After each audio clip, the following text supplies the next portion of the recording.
రాజకీయం మా షెడ్డదబ్బా. దోస్తులను దుష్మన్లను చేస్తుంది, దుష్మన్లను దోస్తులను చేస్తుంది. కొందరిని ఇడగొడుతుంది, కొందరిని కలుపుతుంది, పదవులు తెచ్చిపెడుతుంది, అదే ఊడగొడుతుంది. గెలిపిస్తే పతార పెరుగుతుంది, ఓడితే తొక్కుడు దొక్కుతుంది. సరే, ఇక ఇవన్నీ ఒగెత్తు, కానీ కుటుంబాలను చూత గూలగొడుతుంది. ఆంధ్రలో ఒకళ్ళ ఇంట్లో రాజకీయం ఎట్లా నడుస్తుందో తెలిస్తే రాజకీయం అంటే ఏందో ఎరుకైతుంది.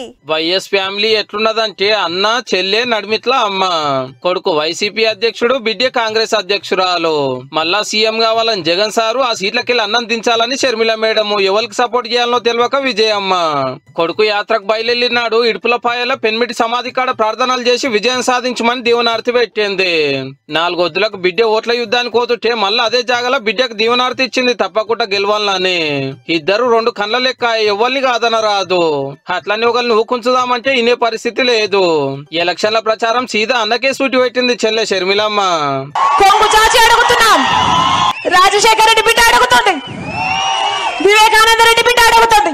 మీకు ఎంపీగా ఎవరు కావాలో, రాజశేఖర రెడ్డి బిడ్డ కావాలో, లేకపోతే హత్య చేసిన అవినాష్ రెడ్డి గారు కావాలో మీరు తెలుసుకోండి. చిన్న వివేకానంద రెడ్డిని చంపించిన లీడర్ కి అన్న టికెట్ ఇచ్చిండని ఆయన మీద కడప ఎంపీగా పోటీ చేస్తున్నది మేడము. మా ఇంటిని ఎడగొట్టి మా చెల్లెని నా మీదకి కొట్లాడకు దొల్లిరు అనేది జగన్ సార్ మాట. ఒక చంద్రబాబు, ఒక దత్తపుత్రుడు, ఓ బీజేపీ, ఓ కాంగ్రెస్, వీళ్ళంతా సరిపోవడం లేదు అని చెప్పి నా చెల్లెలిద్దరిని కూడా తెచ్చుకున్నారు. నిజంగా ఇంతమంది ఏకమై యుద్ధం చేస్తా ఉన్నది కేవలం ఒకే ఒక్కడి మీద.